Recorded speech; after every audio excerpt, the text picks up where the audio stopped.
Prosecution have developed a 58-page response in regards to P. Diddy explaining that he wanted a new trial. And they've put out this 58 response to say why this man does not deserve this new trial. 58-page response. Prosecution have time on their hands to whack Diddy, guys, whenever they want. The freak-offs, as former girlfriend Cassie testified, were called. He transported escorts across state lines to engage in freak-offs for pay. He directed the activity of escorts and victims. There was more than sufficient basis viewing the evidence in the light most favorable to the government to support the counts of these two Mann Act convictions for what he's going down for. So therefore, because of this man does not need a new trial. Prosecution are basically arguing there's more than enough evidence and the judge is basically on their side. For the prosecution to say that the judge is favoring them obviously is a big signal that when it comes to this man's sentencing on October 3rd, which I will be there in the courtroom, that it's going to be a major day for litigation. It's going to be a major day for Diddy and for the fact that I do believe he's going to get a harsher sentence.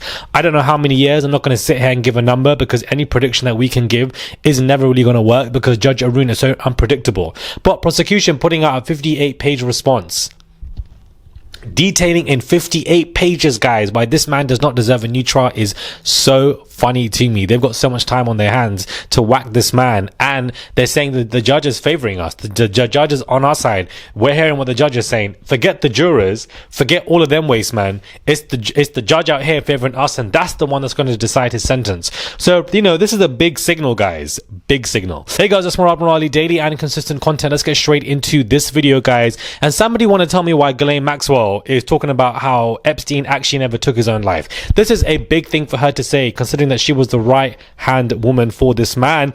But it is crazy. She says, in prison where I am, they will kill you or they will pay. Somebody can pay a prisoner to kill you for $25 worth of commissary. That's about the going rate for a hit with a lock today.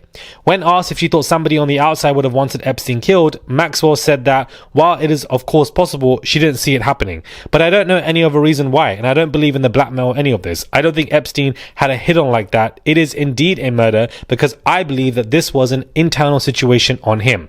She also added that she didn't have any first-hand knowledge or speculation in relation to theories, but she does believe that somebody tried to silence him because this was an internal situation and a murder. She's point blank saying that this man did not take his own life, that Epstein himself was murdered. And no matter how many connections you have, no matter how many people you may think that you own and control like Epstein did, somebody will still murder you that is above you if you are in a position where you might rat people out. This is why these tapes on Diddy, when they were retrieved, they were never going to be leaked. Lists, names are never gonna be released, guys. That's never gonna happen. But let's, put Diddy away to show you guys that we've dealt with the problem, but it's never gonna run like that, and I want you guys to understand that. So Ghislaine is point blank here saying in a statement that Epstein was murdered and it was an internal situation. So therefore, it was a hit out, and somebody within the prison systems basically wanted to try off him either for something XYZ. This is why the recent reports that have come out of Diddy living in fear and he's traumatized is because he is still amazed that he is still alive in prison.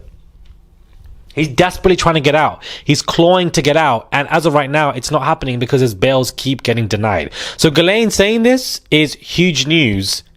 Huge news. Now, Serena Williams, the tennis player, guys, is facing major backlash, and it isn't because of what she wears, because I feel like that woman needs to really get a good, it really irks me, guys, when somebody has enough funds but isn't getting it right.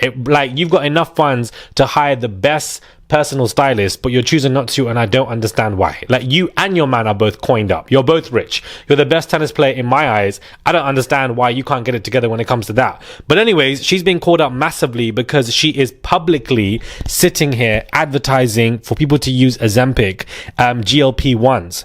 This is the thing I feel most uncomfortable about. Jamila Mills says about here is that celebrities have access to doctors most others don't have. These miracle weight loss drugs come at a price. The side effects can include paralysis of the gastric system, system, pancreatitis, cancer, hair loss, and etc. Blindness, thyroid issues. If for some reason you have to suddenly come off, many people gain the weight back and then some fast. It's much harder to then lose again.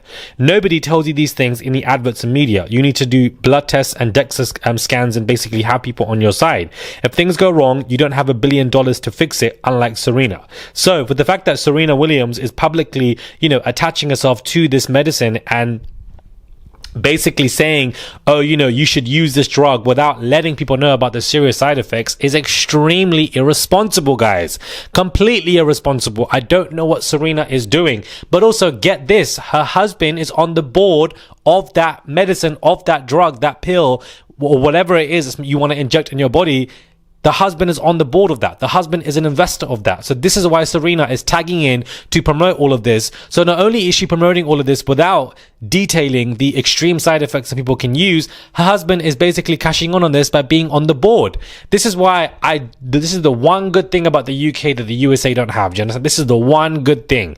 We don't have advertisements anywhere of celebrities being associated with medicine, pharmaceutical drugs, and telling us that we should take it. I was shocked one time when I was in LA and I saw an advertisement on my friend's TV with Khloe Kardashian telling the world to take this medicine for a migraine. I was thinking, what the hell? What is going on? Why are influencers, celebrities telling us to take drugs? I'm so confused. We don't have any of that. It is so insane and irresponsible and dangerous for Serena to be publicly posting about people to take this drug and attaching her name to it and saying that she's partnering up with them without A, detailing the extreme side effects, and B, your husband is on the board of this company and is an investor, so therefore you are going to use Serena to help get more money to benefit both of you. It's insidious. And when things go wrong for Serena, she has the coin, she has the money to fix everything, but majority of people don't. So yes, Ozempic looks pretty for people to take, but there are so many bad side effects. I didn't even know that there were side effects like this.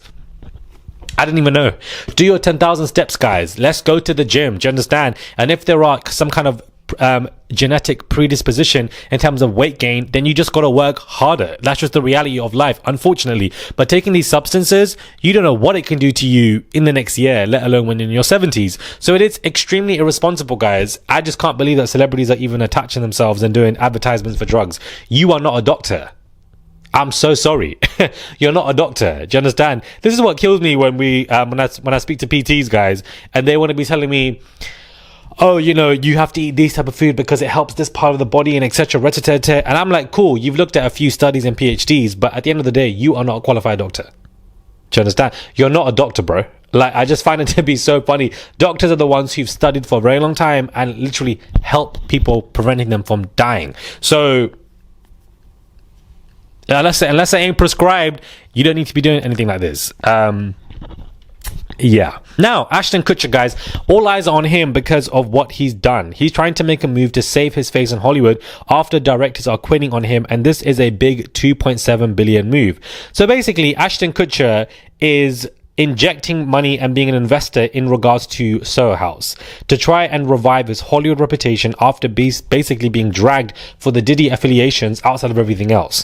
He feels like him investing into Soho House is going to help replug his youthful kind of image to a younger crowd who go to that membership club, and therefore that is needed PR wise for him.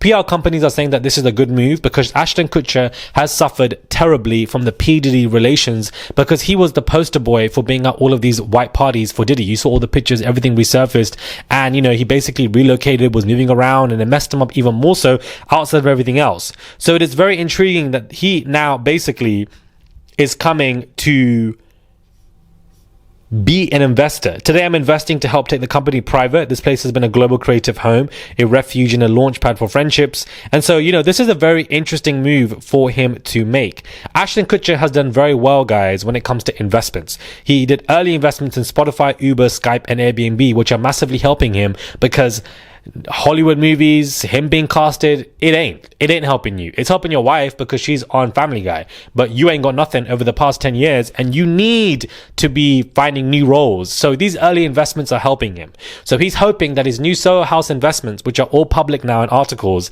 will attach him more to a youthful image, and therefore he'll be helped casted in stuff to attach to a younger generation and crowd. This is the long haul image that this man is doing.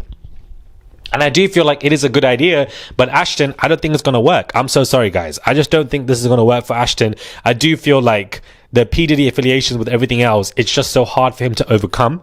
He doesn't need the money. The investments are there and he's made great money. His wife's also making great money, but of course he still wants that fame. I just don't see Ashton being casted in a brand new movie and receiving some kind of peak when there are brand new actors and even current actors that are basically grabbing up everything. I just don't see it. Maybe I'm wrong. Let me know your thoughts are, guys, when it comes to this video. Do subscribe to the channel, comment down below, give this video a thumbs up. I would appreciate it. It's just one click to subscribe. That's all you guys have to do. It goes a long way. Please subscribe to the channel, join Murad Nations, and a tip, if you guys wish to, subscribe. It's just one click. I would really appreciate it, and I'll catch you guys soon for another video.